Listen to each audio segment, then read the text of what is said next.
साहेबांनी सांगितलेली एखादी गोष्ट असेल तर ती कधी झाली नाही असं माझ्याकडून कधी होत नाही आणि नेहमी प्रयत्न राहतो की त्यांचं नाव कधीही कुठे खराब होऊ नये, त्यांच्या नावाला कुठे आमच्यामुळे डाग लागू नये. बघा, मनोज जरांगे पाटलांनी काय ठेका नाही घेतलाय मराठ्यांचा. बर, मी पण मराठा आहे. बर, माझं मनोज जरांगे पाटलांना आव्हान आहे. मी आज नाही, सगळ्यात पहिला मनोज जरांगे पाटलाला अंगावर घेतलेला हा माणूस आहे, तर प्रसाद लाड. सगळ्यात पहिला, ज्या वेळेला फुल पीक टाइम मध्ये ते होते आणि माझ्या पक्षामध्ये भर बैठकीत सर्व आमदारांनी माझा विरोध केला. बर, की यांना काय होतं हे बोलतात पण आम्हाला तिथे रिॲक्शन्स मिळतात. माझी मनोज दादाला विचार नाही आपल्या माध्यमातून, का ते शरद पवाराबद्दल बोलत नाही? तुम्ही म्हणता शरद पवारांवर टीका का करत नाही? सत्तेवर असलेल्या लोकांकडे आरक्षण मागायचं की जे विरोधी पक्ष आहे त्यांच्याकडे पण आरक्षण होते ना मागायचं? साहेब ते सत्तेत. पण तेव्हा जरांगे नव्हते ना. जरांगे पाटलांकडे कुठून पैसे आले कॉल सेंटर चालवायचे? जरांगे पाटलांकडे कुठे पैसे आले सोशल मीडियाच्या टीम चालवायचे? जरांगे पाटलांकडे कुठून पैसे आले 5,000 गाड्या आणायचे? हे कोणाच्या तरी पैशावरती चाललंय. ज्या वेळेला त्यांनी देवेंद्रजींच्या पाठीत खंजीर खुपसून त्यांनी शरद पवारांबरोबर सत्ता उपभोगली, त्यानंतर त्यांनी ज्या पद्धतीमध्ये 5 लोकांना त्रास दिला त्याच्यापैकी एक भोगी मी देखील. या उद्धव ठाकरेंनी मुख्यमंत्री असताना, आणि मी तुमच्या समोर नावही घेईन, आणि त्यांच्या पत्नीने मला माझ्या कुटुंबाला त्रास दिला. म्हणजे मला बोलताना कधी कधी डोळ्यात पाणी येतं. माझ्या मुलीचा नवीन व्यवसाय सुरू झाला, तिला स्मार्ट सिटीचं काम मिळालं, त्या स्मार्ट सिटीवरती चौकशी लावा. आमच्या घराचं कन्स्ट्रक्शन केलंय, बंगल्यावरती चौकशी लावा. मी माननीय उदय सामंत साहेब याचे विटनेस आहे. मी आदित्य ठाकरेंकडे गेलो होतो की तुम्ही माझ्याशी वैर आहे ना, माझ्याशी. पण आदित्य ठाकरेंनी 3.5 तास बंगल्याच्या बाहेर मला उभं ठेवलं, मला भेट दिली. जास्त खुंकार कोण आहे, आदित्य ठाकरे की उद्धव ठाकरे? असं असतं, घुरघुरणारे सगळे खुंकार वाटत असेल, खुंकार बिंकार कोण नाही, हे द्वेषी आहेत. मी शरद पवारांचा त्यावेळेला सरकारमधनं बाहेर पडणं आणि शरद पवारांना पुन्हा लालबत्तीची गाडी देण्याचा निर्णय देखील मी माझ्या डोळ्याने पाहिला. बरं, ज्या वेळेला डिझास्टर मॅनेजमेंटचं चेअरमन केलं, गुजरातचा भूकंप झाला, ते प्रमोद महाजनांनी केलं. आमदारांना किंवा मंत्र्यांना हे सरकारी ठेके घेता येतात का नाही घ्यावे साहेब? माझं तर म्हणणं आहे की याच्यामध्ये लोकसभेमध्ये कायदा आला पाहिजे. मी माझ्या बायकोचं आणि आईचं मंगळसूत्र घाण ठेवून, अभ्युदय बँकेमध्ये घाण ठेवून कामगारांचे पगार करत होतो, हे लोकांनी पाहिलं नाही. तिथे येणारा व्यक्ती कधी बोलत नाही की तुझं वाईट व्हा. तो देवाला काय सांगतो की देवा माझं भलं कर, जगाचंही भलं कर. मी तसं समजतो की माझं भलं कर, मला शक्ती दे, मी जगाचं भलं. नमस्ते, मी योगेश कुटे. लेट्सअप चर्चा या कार्यक्रमामध्ये तुम्हा सर्वांचं पुन्हा एकदा स्वागत. आज मी मुंबईमध्ये आहे आणि मुंबईतल्या एका नेत्यासोबत आहे की जो नेता मुख्यमंत्री देवेंद्र फडणवीस यांचे उजवे हात म्हणून ओळखले जातात. देवेंद्र फडणवीस यांच्यावर जर टीका केली, कोणी केली, तर त्याला उत्तर देण्यामध्ये ते आघाडीवर असतात. आणि त्या नेत्याचं नाव तुम्ही ओळखलं असेल, भाजप आमदार, विधान परिषदेमध्ये त्यांची तुम्ही अनेक भाषणं ऐकत असाल, ते प्रसाद लाड आज माझ्यासोबत आहेत. लाड साहेब, तुमचं लेट्सअपवर खूप खूप स्वागत. तुमचं नाव लाड आहे त्यामुळे तिथनंच प्रश्न सुरू करतो. देवेंद्र फडणवीस तुमचा एवढा लाड का करतात? नाही, मी राजकारणाच्या पलीकडे त्यांचा आदर करतो आणि तेही माझ्यावरती तेवढं राजकारणाच्या पलीकडे जाऊन प्रेम करतात. बरं, पण कुठलीही मोठी व्यक्ती जेव्हा दुसऱ्यावरती जेव्हा प्रेम करत असते किंवा त्याचे लाड करत असते, तर मला असं वाटतं की त्या नेत्याला किंवा त्या मोठ्या व्यक्तीला त्याच्या ज्या माणसावरती तो विश्वास ठेवतो त्याच्याकडून असलेल्या अपेक्षा तो व्यक्ती पूर्ण करत असतो. बरं, किंबहुना त्याला अपेक्षित तो काम करत असतो. त्यामुळे कदाचित साहेबांना कधीही दुखवायचा प्रयत्न करत नाही. साहेबांनी सांगितलेली एखादी गोष्ट असेल तर ती कधी झाली नाही असं माझ्याकडून कधी होत नाही. बरं, आणि नेहमी प्रयत्न राहतो की त्यांचं नाव कधीही कुठे खराब होऊ नये, त्यांच्या नावाला कुठे आमच्यामुळे डाग लागू नये. आणि जसं तुम्ही इंट्रोडक्शन करताना म्हटलं की त्यांच्या कोण अंगावर आलं की मग माझ्यासारखा वाईट कोण नसतो. ओके, आणि ते सहनच करू शकत नाही. कारण मी जो देवेंद्र फडणवीस बघितलेला आहे तो कधीच कोणाचं वाईट न करणारा देवेंद्र फडणवीस बघितला. मी जो देवेंद्र फडणवीस बघितलाय त्याचं लोकांनी अनेक वाईट करू दे, पण त्याच्याकडे जेव्हा एखादी गोष्ट जाते की आता वेळ आहे याची ठोकूया, त्यावेळेला तो सांगतो की नाही जाऊ दे, तो त्याच्या कर्माने मरेल. म्हणजे एवढा चांगला माणूस ज्या वेळेला आपल्यावरती प्रेम करतो तर त्याच्यावर आपण का प्रेम करू नये आणि त्याने आपल्यावर का प्रेम करू नये. पण हे प्रेम व्यक्त करताना किंवा त्यांची बाजू सांभाळताना तुम्ही अनेकदा तुमचा तोल जातो किंवा एकदम आक्रमक होता असं वाटत नाही का? म्हणजे मनोज जरांगेंसारख्या आंदोलनाला जो एक इमोशनल मुद्दा आहे तो, त्यांच्यावर सुद्धा तुम्ही टीका करता, त्याचं काय कारण? बघा, मनोज जरांगे पाटलांनी काय ठेका नाही घेतलाय मराठ्यांचा. मी पण मराठा आहे. माझं मनोज जरांगे पाटलांच्या मराठा आरक्षणाविषयी 1 पैशाचं पण माझा विरोध नाहीये. मराठा आरक्षण मिळालं पाहिजे. मराठवाड्यातली आज मराठ्यांची जी परिस्थिती आहे त्यामध्ये आरक्षण हा अतिशय महत्वाचा मुद्दा आहे. आपण जर महाराष्ट्राचे जर वेगवेगळे भाग बघितले तर कोकणातला मराठा वेगळा आहे, पण मराठवाड्यातल्या मराठ्यांना गरज आहे. विदर्भात आपण गेलो तर त्यावेळेला पंजाबराव देशमुखांनी तो कुणबी मुद्दा आणल्यामुळे त्यांचा प्रश्न तिकडचा सुटला. पश्चिम महाराष्ट्रातला मराठा हा शक्तिशाली मराठा आणि उत्तर महाराष्ट्रामध्ये संमिश्र प्रतिक्रिया. परंतु मनोज जरांगे पाटील ज्या पद्धतीमध्ये आंदोलन करतायत त्याला मी विरोध नाही करत, पण त्या प्रवृत्तीला मी विरोध करतो. मनोज जरांगे पाटलांना कोणी अधिकार नाही दिला की देवेंद्र फडणवीसांच्या आईचं नाव काढावं, आईबद्दल अपशब्द बोलावे, कुटुंबाबद्दल अपशब्द बोलावे, देवेंद्र फडणवीस बद्दल अपशब्द. माझं मनोज जरांगे पाटलांना आव्हान आहे. मी आज नाही, सगळ्यात पहिला मनोज जरांगे पाटलाला अंगावर घेतलेला हा माणूस आहे तर प्रसाद लाड आहे. सगळ्यात पहिला, ज्या वेळेला फुल पीक टाइम मध्ये ते होते आणि माझ्या पक्षामध्ये भर बैठकीत सर्व आमदारांनी माझा विरोध केला की ह्यांना काय होतं, हे बोलतात पण आम्हाला तिथे रिॲक्शन्स मिळतात. माझं म्हणणं होतं की ऍक्शनला रिॲक्शन झाली पाहिजे. मनोज जरांगेला मराठा आरक्षण जर कोणी दिलं तर ते फक्त देवेंद्र फडणवीसांनी दिलं आणि त्याचा मी विटनेस आहे विधान परिषदेमध्ये. कोर्टाच्या वेळेला 3-3 महिने रात्री 3-3, 4-4 वाजेपर्यंत वकिलांना घेऊन बसणं, सॉलिसिटर जनरलला घेऊन बसणं, चंद्रकांत दादा पाटील, देवेंद्र फडणवीस, गिरीश महाजन आम्ही बसत होतो. ऑबेरॉय हॉटेलमध्ये वकील राहत होते, समिती राहत होती आणि आरक्षण कसं दिलं पाहिजे यासाठी जर कोण प्रयत्न करत होता तो एक ब्राह्मण मुख्यमंत्री प्रयत्न करत होता. माझी मनोज दादाला विचारणं आहे आपल्या माध्यमातून, का ते शरद पवाराबद्दल बोलत नाही? माननीय पवारसाहेब फार मोठी व्यक्ती आहे. मराठ्यांच्या नावावरती ते सत्तेत आले, 4-4 वेळा मुख्यमंत्री झाले. मराठा नेता म्हणून तुम्ही दिल्लीमध्ये तुमचा विरोध मिरवता आणि मग आरक्षणाच्या वेळेचे तुम्ही स्टेटमेंट काढा पवारसाहेबांचे. आणि मग जेव्हा कधी निवडणुका येतात त्या निवडणुकीच्या वेळेला याला कुठला तरी नवीन पेव फुटतो, आंदोलन काढतो, बाहेर पडतो. आणि आमचा समाज, आपला समाज फार गरीब आहे, भोळा आहे. तो एखाद्या गोष्टीवरती त्याला भडकवलं तो लगेच भडकतो आणि त्याचा फायदा मनोज जरांगे. पण तुम्ही म्हणता शरद पवारांवर टीका का करत नाही? सत्तेवर असलेल्या लोकांकडे आरक्षण मागायचं की जे विरोधी पक्ष आहे त्यांच्याकडे? पण होते ना साहेब ते सत्तेत, पण तेव्हा जरांगे नव्हते ना. पण जरांगे नव्हते तर अण्णासाहेब पाटील होते ना साहेब. अण्णासाहेब पाटलांनी स्वतःला गोळी घालून का घेतली? या मराठा आरक्षणाचा लढाच तिकडनं मुळी सुरू झाला. पण आता जरांगेंना वारंवार आंदोलन का करावं लागतं याचं पण उत्तर तुम्ही दिलं पाहिजे. माझं म्हणणं असं आहे की जरांगे पाटलांनी त्यांच्या वस्तुस्थिती घेऊन मुख्यमंत्र्यांकडे चर्चेला बसवलं. 10% आरक्षण दिलं, सारथी दिलं, अण्णासाहेब पाटील आर्थिक विकास महामंडळातून हजारो कोटी रुपये दिले. आज तुम्ही जर गावागावामध्ये गेलात 1 लाख तरुणांना आतापर्यंत, किंबहुना त्याहीपेक्षा जास्त तरुणांना रोजगाराची संधी करून दिली, म्हणजे व्यवसाय करून दिला. आज मराठा तरुण व्यवसाय करायला लागला. हे कोणामुळे झालं? हे माननीय देवेंद्रजींमुळे झालं. पण जर जरांगे पाटलाला ह्याचं राजकारणच जर करायचं असेल तर त्याच्यासाठी काय पर्याय नाही.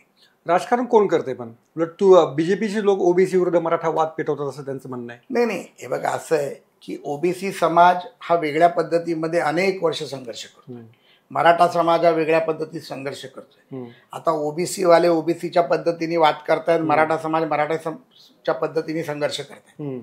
माझं म्हणणं हे काय की भारतीय जनता पार्टी हा एक पक्ष आहे, हा राष्ट्रीय पातळीचा पक्ष आहे. त्याच्यामध्ये अनेक जाती, अनेक समीकरणं आमच्याबरोबर या सत्तेमध्ये आमच्याबरोबर आहेत. त्यामुळे असा वाद करून राजकारण करायचं भारतीय जनता पार्टीला कधीही जमलं नाही आणि देवेंद्रजींना कधी जमलं नाही. देवेंद्रजींनी आतापर्यंत जे राजकारण केलं हे विकासाचं राजकारण. त्यामुळे अशा प्रकारचा कुठलाही वाद हा आमच्या पक्षाकडून केला जात नाही, देवेंद्रजींकडनं केला जात नाही. परंतु ज्या पद्धतीमध्ये जरांगे पाटीलना आत्ताच का जाग आली? कारण आता जिल्हा परिषद, नगरपालिका, नगरपंचायती, महापालिकांच्या निवडणुका लागल्या, त्यामुळे आता त्यांचं दुकान चालू झालं. त्यामुळे माझं म्हणणं काय आहे की जरांगे पाटलांनी समाजाला जर खऱ्या अर्थाने तुम्हाला राजकारण आरक्षण मिळवून द्यायचं असेल तर त्याचं राजकारण करू नये. ओके. तुम्ही जेव्हा बोलता, तुमच्या पाठोपाठ चित्रताई बोलतात, नितेश राणे बोलतात, तुमच्या तिघांच्या आधी काही मीटिंग चर्चा काय होते का आज कुणी काय बोलायचं? नाही, असं हे बघा, कोणी काय बोलावा त्याचा त्याचा प्रश्न आहे. बरं. देवेंद्र फडणवीसांनी राजकारणात आम्हाला आणून आम्हाला एक आमच्या पायावर उभं केलं. बरं. राजकारणामध्ये आम्ही काम करत असताना आम्हाला आज जे मान सन्मान पद मिळालं, मी अनेक वर्ष शरद पवारांबरोबर पण काम केलं, त्याच्या आधी मी प्रमोद महाजनांबरोबर काम केलं.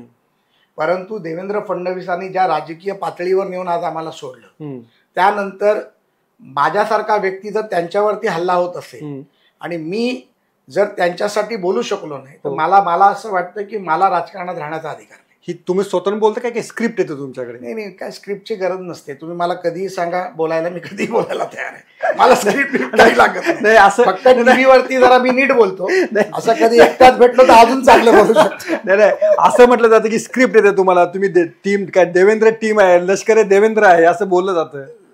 आम्हाला लष्करी देवेंद्र समजतात हे म्हणजे आम्हाला घाबरतात. एक तुम्हाला सांगतो, मागच्या वेळेला ज्या वेळेला त्यांनी अटॅक केला त्यावेळेला मला आठवतंय, मी स्वातंत्र्यवीर सावरकर सभागृहात एका कार्यक्रमाला गेलो होतो आणि तिथे मीडियाने माझा पहिला बाईट घेतला आणि मी त्याच्यावरती पहिल्यांदा मी त्यांच्या विरोधात बोललो. का मला एक सांगा साहेब, जरांगे पाटलांकडे कुठून पैसे आले कॉल सेंटर चालवायचे? जरांगे पाटलांकडे कुठे पैसे आले सोशल मीडियाच्या टीम चालवायचे? जरांगे पाटलांकडे कुठून पैसे आले 5,000 गाड्या आणायचे? हे कोणाच्या तरी पैशावरती चाललंय ना. मी या जरांगे पाटलाला बघितलं चंद्रकांत दादा पाटलाच्या बंगल्याच्या बाहेर, आणि मग अचानक तुमच्या टीम चालू होतात, तुमचे कॉल सेंटर चालू होतात, तुमच्याबद्दल बोललो की तुम्हाला उलट्या शिवाय द्यायला चालू करतात आणि तुमच्या सोशल मीडियावरती घाणघाण बोलायला चालू करतात. कोण करतंय? की त्यांच्या टीम करतात. पैसा कोण पुरवत आहे? आता ते सरकार तुमचा शोध घेणार का? शोधेचा विषय आहे. बरं. काय असतं की काही गोष्टी माहीत असताना बोलायच्या नसतात. बरं. नाव तुम्हाला माहिती आहे, त्याच्यामुळे त्या न सत्तेतल्या काही विरोधातल्या तेवढं सांगा. ते बोलायचं नाही. सत्तेतल्या की विरोधातल्या असं जर मी बोललो तर तुम्हाला सगळंच कळेल. एक दुसरा एक प्रश्न आहे की आता तुम्ही बेस्टची निवडणूक लढलात आणि अनेकांना असं वाटत होतं की उद्धव ठाकरे आणि राज ठाकरे यांचं युनियन आहे, काहीतरी एकत्र आलेले आहेत आणि बेस्टमध्ये पहिला मराठी एकजुटीचा परिणाम दिसणार आणि बेस्टची इलेक्शन ही शिवसेना मनसे जिंकणार. तर तुम्ही काहीतरी 6-7 जागा जिंकल्या, शशांक राव यांनी 16-17 जागा जिंकल्या, तर काय झालं बेस्टमध्ये नक्की काय झालं? मी पहिलं तर तुम्हाला सांगू का, मी मागील 20 वर्षापासून सहकारामध्ये काम करतो. बरं. मुंबई जिल्हा बँक प्रवीण दरेकरांच्या नेतृत्वात आम्ही लढतो, सहकार संघ लढतो, हाऊसिंग फेडरेशन लढतो, राज्य संघ असेल, मुंबई हाऊसिंग फेडरेशन असेल, अनेक संघ, कोऑपरेटिव्ह मधले अनेक बँका, अनेक पतसंस्था आम्ही मुंबईमध्ये निवडणुका जिंकत असतो. आता महाराष्ट्रातही जिंकतोय. म्हणजे जे एक काळी बोलायला जायचं की सहकार म्हणजे शरद पवार, आज ती परिस्थिती राहिली नाही. गेल्याच 15 दिवसापूर्वी आम्ही राज्य सहकारी संघ पण जिंकलो. म्हणजे अशी परिस्थिती होती की शरद पवार साहेब निवडणुकीत उतरले देखील नाही. पण आम्ही कधीच निवडणुकांना, सहकारी निवडणुकांना पक्षाचा दर्जा दिला नाही. म्हणजे आम्ही मुंबई बँक, जिल्हा बँकेची निवडणूक लढतो त्यावेळेला आमच्याबरोबर काँग्रेसचे पदाधिकारी असतात, राष्ट्रवादी असते, शिवसेना खुद्द दस्तूर खुद्द सकाळचे कोंबडे संजय राऊतांचे बंधू देखील आमच्याबरोबर एकत्रित लढतात. त्यामुळे सहकारामध्ये तुम्ही पक्ष आणलात की सहकार संपला. हे स्वतः वसंतदादा पाटलांनी सांगितलंय, वैकुंठजी मेहतांनी सांगितलंय, यशवंतराव चव्हाण साहेबांनी सांगितलंय, पवार साहेब म्हणतात आणि इवन देवेंद्रजी पण सहकारामध्ये पक्ष आणू नका हे सांगतात. ह्या निवडणुकीमध्ये यांना असं काय वाटलं की 2 भाऊ आले म्हणजे जादूच झाली आणि सुरुवात त्यांनी केली. नाहीतर ह्या निवडणुकीचं नेतृत्वच मी करतो. ह्या मुंबईतल्या 400 पतसंस्थांच्या नेतृत्वावरती मी मुंबई बँकेचं नेतृत्व करतो. ह्या निवडणुका कधी होतात आणि कधी संपतात हे सर्वसामान्य लोकांना कळतही नाही, परंतु त्यांच्या नेतृत्वाने चॅलेंज केलं. आता 2 भाऊ एकत्र आले, ठाकरे ब्रँड झाला, लिटमस टेस्ट मुंबई महापालिकेची, आणि 7 दिवसापूर्वी मी निर्णय घेतला की आता लिटमस टेस्ट बुडवूनच टाकूया. आणि ती निवडणूक आम्ही लढलो आणि मी भाजप म्हणून नाही लढलो साहेब, मी प्रसाद लाड म्हणून लढलो. ना माझ्या बॅनरवरती देवेंद्र फडणवीसचा फोटो होता, ना माझ्या बॅनरवरती आशिष शेलारचा फोटो होता, ना रवींद्र चव्हाणांचा फोटो होता. माझ्याबरोबर प्रवीण दरेकर माझ्याबरोबर होते. ते ह्याच्यासाठी होते की ते माझे सहकारातले सहकारी आहेत. ओके. परंतु त्यांचाही फोटो नव्हता. आणि ही निवडणूक पूर्ण ताकदीने लढलो. कशासाठी लढलो? उद्धव ठाकरेला धडा शिकवण्यासाठी लढलो. तुमच्या पूर्ण निवडणुकीत साहेब राज ठाकरेंनी कुठेही स्टेटमेंट केली नाही.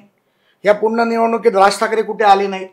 एक त्यांचा पोपट होता संदीप देशपांडे, तो बडबड करत होता कारण तो मनसेचा संजय राऊत आहे. अच्छा. त्यामुळे तो बोलत होता, त्याच्या बोलण्याकडे कोण लक्ष देत नाही. ज्यांनी स्वतःने एक साधी पतसंस्था काढली नाही त्याने आमच्यावर सहकारावर काय बोलावं या भूमिकेत आम्ही त्याच्याकडे लक्ष दिलं नाही. परंतु ही अख्खी निवडणूक आम्ही त्यांचा घाम काढला. अहो तुम्ही पतसंस्थांमधनं 24 कोटी रुपये खाणार. गोरगरीब जनतेच्या या पतसंस्थात मुळी निर्माण का झाल्या साहेब? या पतसंस्थात मुळी निर्माण झाल्या ज्या वेळेला गिरणी कामगार होते, छोट्या मोठ्या कंपन्या होत्या, या कंपन्यांच्या बाहेर पठाण उभे राहायचे, सावकार उभे राहायचे, गोरगरीब जनतेला 10% 15% पैसे द्यायचे, त्याच्या गरजेसाठी तो पैसे घ्यायचा. तर ती व्यवस्था बंद पडावी म्हणून या कर्मचारी पतसंस्था निर्माण, बरोबर, त्यांच्या अडीअडचणीला पैसे द्यायचे. आणि त्याच्यातून तुम्ही 6 बंगले 24 कोटीच्या लोणावळ्यात घेता. हे कोणी घेतले बंगले? हे शिवसेना प्रणित जी कोण पतसंस्थेत होते, त्यांनी सारंग होते, ते कोण काका सामंत होते. म्हणजे एवढा तुम्ही भ्रष्टाचार करता आणि मग त्यांचा राजीनामा घेतला. पण तुमचा आणि उद्धव ठाकरेंचं एवढं का पेटतं नेहमीच? असं आहे, याच्या अगोदर जेव्हा आम्ही सत्तेत होतो तेव्हा देखील उद्धव ठाकरे सत्तेचा उपभोग घेऊन विरोधकाची भूमिका करत होते. 14 ते 19 त्यावेळेला अनेक वर्ष त्यांचे संबंध चांगले राहिले. म्हणजे दिवाळीला घरी जाणं, त्यांना भेटणं, वैदींना भेटणं, सगळं चांगलं राहिलं. ज्या वेळेला त्यांनी देवेंद्रजींच्या पाठीत खंजीर खुपसून त्यांनी शरद पवारांबरोबर सत्ता उपभोगली, त्यानंतर त्यांनी ज्या पद्धतीमध्ये 5 लोकांना त्रास दिला त्याच्यापैकी एक भोगी मी देखील आहे. ओके. आणि आम्ही राजकारणात एक गोष्ट मानतो, मी मगाशी देखील तुम्हाला म्हटलं देवेंद्रजींचा स्वभाव काय आहे, इव्हन शरद पवारांचा, ते कुटुंबापर्यंत कधी येत नाही.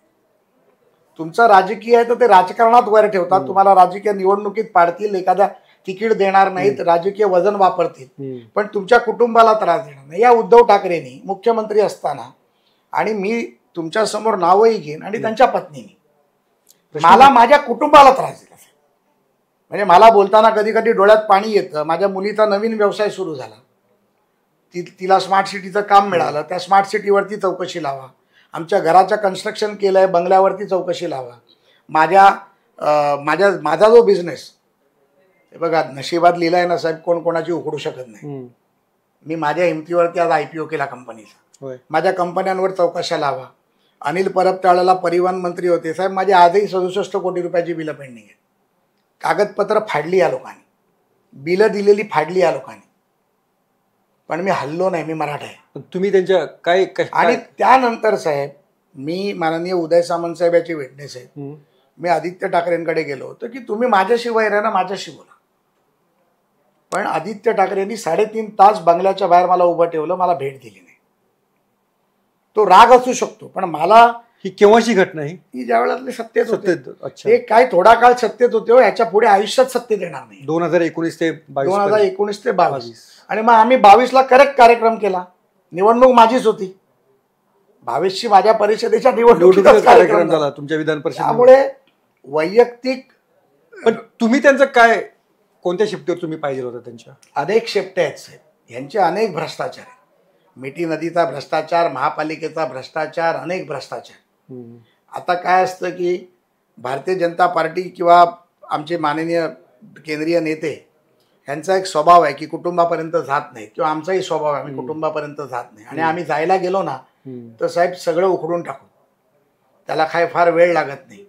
त्यामुळे ज्या पद्धतीमध्ये तुम्ही वागलात त्याच पद्धतीत लोक तुमच्याशी वागतील. अहो देवेंद्र फडणवीसला जेलमध्ये घालायला निघाले. मी तुम्हाला 2 इन्सिडेंट सांगतो. राज्याचा 5 वर्ष राहिलेला मुख्यमंत्री, वसंतराव नाईकांनंतर 5 वर्ष टर्म पूर्ण केलेला पहिला मुख्यमंत्री जर कोण होता तो देवेंद्र फडणवीस. विरोधी पक्षनेता झाल्यानंतर त्याचं Z+ सिक्युरिटी काढून घेतली, त्याच्या मुलीची सिक्युरिटी काढून घेतली, त्याच्या बायकोची सिक्युरिटी काढून घेतली. म्हणजे त्याला Y+ ही सिक्युरिटी दिली नाही. माझी सिक्युरिटी मला Y+ होती. संजय बर्वे साहेब पोलीस कमिशनर होते, मी नगरवरनंच येत होतो. लोणावळ्यामध्ये वायरलेस कॉल आला की security report to the Lonavala police station. हो. तो PSO सांगत होता की साहेब आम्ही मुंबईला येतो, मी साहेबांना घरी सोडतो आणि मी रिपोर्ट करतो. नाही, तुम्ही जिथे आहेत तिथे रिपोर्ट करा आणि त्यांना एकट्याला घरी येऊ द्या. म्हणजे एवढा द्वेष कशासाठी असायला पाहिजे? तुम्ही कशासाठी द्वेष करता? हा द्वेष तुम्ही निर्माण केलाच. द्वेष एका साईडून निर्माण होत नसतो, द्वेष दोन्ही साईडून निर्माण होत असतो. ओके. आता तुमचं नेक्स्ट टार्गेट काय मग मुंबई महापालिका असेल आता? 100% मुंबई महापालिका आम्ही जिंकणार साहेब. पण मराठी मतांचा मुद्दा आहे, दोन्ही मराठी मतं काय यांनी ठेके नाही घेतलेत साहेब. मराठी मतं आमच्याकडे पण आहेत. मी आता त्यांच्याच लिटमस टेस्टमध्ये त्यांना दाखवून दिलं. 15च्या 15,000 मराठीच होते साहेब. BST मध्ये ज्यांनी मतदान केलं. मला एक गोष्ट तुम्हाला सांगावीशी वाटते, तुम्ही मगाशी त्याचा उल्लेख केला. 7 जागा मला मिळाल्या, पण माझ्या 10 जागा 32 आणि 35 मतांनी पडल्या. ओके. 2150 मतं, 2157 मतं इनव्हॅलिड झाली. त्यातली 1730 मतं माझी इनव्हॅलिड झाली. ओके. त्यामुळं थोडक्यामध्ये आणि सगळ्यात दुर्दैव काय आहे की ह्यांना त्या 2150 पेक्षा कमी मतं मिळाली. म्हणजे 3 नंबरवर नाही, ते 4 नंबरवर आहेत आणि इनव्हॅलिड 3 नंबरवर आहेत. एवढी यांची वाईट परिस्थिती आम्ही केली. ओके. त्यामुळे मराठी मताचं नावं यांनी घेऊ नये. मराठी मताचा अधिकार यांनी कधीच सोडलेला आहे. कैलासवासी शिवसेना प्रमुख बाळासाहेबांचं हिंदुत्व ज्या वेळेला सोडलं, सावरकरांची पूजा करणं सोडलं, सावरकरांच्या हिंदुत्वाला ज्यांनी तिलांजली वाहिली, त्या उद्धव ठाकरे आणि शिवसेनेने आम्हाला मराठी पण आणि हिंदुत्व शिकवणे. जास्त खुंकार कोण आहे, आदित्य ठाकरे की उद्धव ठाकरे? कसं असतं, घुरघुरणारे सगळे खुंकार वाटतात साहेब. खुंकार बिंकार कोण नाही, हे द्वेषी आहेत. खुंकारपणा आणि द्वेष ह्या 2 वेगळ्या गोष्टी आहेत. बरं. त्यामुळे आपण त्याची बरोबरी करू शकत नाही. ओके. आणि खुंकार बिंकारला साहेब आम्ही घाबरतच नाही. आम्ही अंगावर घेतो. मी एकट्याने अंगावर घेतली अख्खी निवडणूक, अनेक वेळा अंगावर घेतली. मुख्यमंत्री असताना पण अंगावर घेतले. त्यामुळे ती तेव्हाची शिवसेना आणि तेव्हाचे बाळासाहेबांचे शिवसैनिक, बाळासाहेबांवर प्रेम करणारे शिवसैनिक, आम्ही बाळासाहेबांवर प्रेम करतो. परळमध्ये माझं लहानाचं मोठेपण केलं. ज्या परळमध्ये शिवसेना वाढली, ज्या परळमध्ये शिवसेना मोठी झाली, ज्या परळमध्ये शिवसेनेचा जन्म झाला, त्या परळमध्येच आम्ही लहानाचे मोठे झालो. बरोबर. त्यामुळे हे काय आम्हाला दादागिरी शिकवणार साहेब? ओके. मुंबई महापालिकेचा रिझल्ट काय असू शकेल? 100% महायुतीचा महापौर होईल. बरं. महायुतीचं का भाजपचं होईल? महायुतीचा भाजप होईल. त्यामध्ये शिंदेसाहेब, देवेंद्रजी, अजितदादा, रामदास आठवलेजी बसून ठरवतील महापौर कोणाचा. फॉर्म्युला फार स्पष्ट असेल. ज्याचे जास्त निवडून येतील त्याचा महापौर मिळेल. आणि आम्हाला आता भगव्या झेंड्याचा महापौर बसवायचा आहे. या मुंबईची परिस्थिती न्यूयॉर्कसारखी, स्पेनसारखी करायची नाही आहे. म्हणजे गल्ली गल्लीवरती, नाक्या नाक्यावरती रस्ते बंद करून लोक नमाज पडतायत. ही परिस्थिती मुंबईची झाली नाही पाहिजे. आता कुठे आहे तशी मुंबईत परिस्थिती? नाही, मुंबईत बघा असं आहे की मुंबई आम्ही सर्व धर्म समभाव चालतो. हो, मग आता तुम्ही तो नसता बागुलबुवा दाखवता का तुम्ही लोकांना मग असे आरोप करून? बागुलबुवाचा प्रश्नच नाही साहेब. यामध्ये तुम्ही जर पाहिलं, ज्या पद्धतीमध्ये 19 ते 22 या कालावधीत हे जे शेफारले होते ते आज दिसत आहेत साहेब. ज्यांनी मुंबईमध्ये बॉम्ब घडवला त्याच्या समाधीचं डेकोरेशन करता तुम्ही माहीममध्ये. त्याची जी काय थडगं आहे त्याला समाधी पण नाही म्हणता येणार, तो आपला अपमान होईल समाधीचा. त्या थडग्याचं तुम्ही डेकोरेशन करता. राजसाहेबांनीच सांगितलं होतं भाषणामध्ये, माहीमच्या समुद्रात तुम्ही मस्जिद बांधता आणि तुम्हाला जाता येताना ती दिसत नाही. ते नक्की तुम्हाला करायचं काय मुंबईचं? आम्ही मुसलमानांचा द्वेष करत नाही साहेब. माझा ड्रायव्हर 22 वर्ष मुसलमान आहे. माझ्याकडे घरात काम करणारे मुसलमान आहेत, जे आमच्या या भारत मातेवरती प्रेम करतील, भारत मातेची माती स्वतःच्या कपाळाला लावतील, जनगण मन म्हणतील, वंदे मातरम म्हणतील, आमच्या मातृभूमीवरती प्रेम करतील. त्यांनी त्यांचा धर्म सांभाळावा, पण मातृभूमीवरती प्रेम करावं. मातृभूमीवरती तर तुम्ही प्रेम नाही केलं तर तुम्ही आमच्या देशद्रोही आहात, आमच्या विरोधात आहात, हे आम्ही समजतो. असा कोणता मुसलमान की जो प्रेम करत नाही भारतावर? तर ते शोधायचं आहे. अहो अनेक आहेत. ह्या लोकांनी काँग्रेसच्या राजवटीमध्ये कितीतरी लोक, अबू आसिम आझमी उदाहरण आहे, जनगण मन म्हणायला त्यांनी विरोध केला. तुमचीच बीटी बोललं जातं ते. तुम्ही त्यांना काहीतरी थोडंसं काहीतरी झालं की ते तुम्ही त्यांना चावी देता, असं आहे साहेब. तो तुम्ही म्हणजे ते त्यांचं राजकारण करतात, ते त्यांचं राजकारण करत असतात. हे बघा, जर तसं असतं हम्म. तर अबू आसिम आझमी भारतीय जनता पार्टीबरोबर खुल्याम उभे राहिले असते. त्यांचा पक्षच त्याला मान्यता देणार नाही. कारण आपण जर पाहिलं असेल हम्म.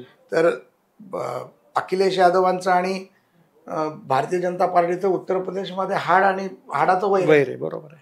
तर ते कसे काय आमची बी टीम असू शकतात? ओके. आता तुम्ही म्हणता ओवेसी असुद्दीन पण आमची बी टीम आहे. हम्म. आता काय काँग्रेसकडे काय पर्याय नसतो तेव्हा बी टीम ए टीम हे चालू होतं. आता मतचोरीचं प्रकरण चालू झालं. त्यामुळे राहुल गांधी काय म्हणतो याकडे फार गांभीर्याने घेण्याची गरज नाही. मी ओके. परवाच्या दिवशी एकाला मस्तीत म्हटलं होतं, मला कुठल्या तरी पत्रकारांनी विचारलं, हा. साहब राहुल गांधी के बारे में किसी ने उसको धमकी दी, हम्म. तो बोला भाई उसको जिंदा रखना हमारा कर्तव्य है. वो जिंदा रहेंगे तो भाजपा और 25 साल सत्ता में रहेंगे. ओके. त्यामुळे राहुल गांधीला नाही, पण पण काही होत नाही साहेब. यावेळेस तुमच्या नाकात दम आणतील ते बिहारमध्ये, बघा तुम्ही. काही आणत नाहीत साहेब. बरं, ओके. मतदार हा विकासाकडे आहे, मतदार हा ओके. मोदींकडे आहे, मतदार हा नितीशजींकडे आहे. बरं, संजय राऊत यांची रोजची प्रेस कॉन्फरन्स पाहता का?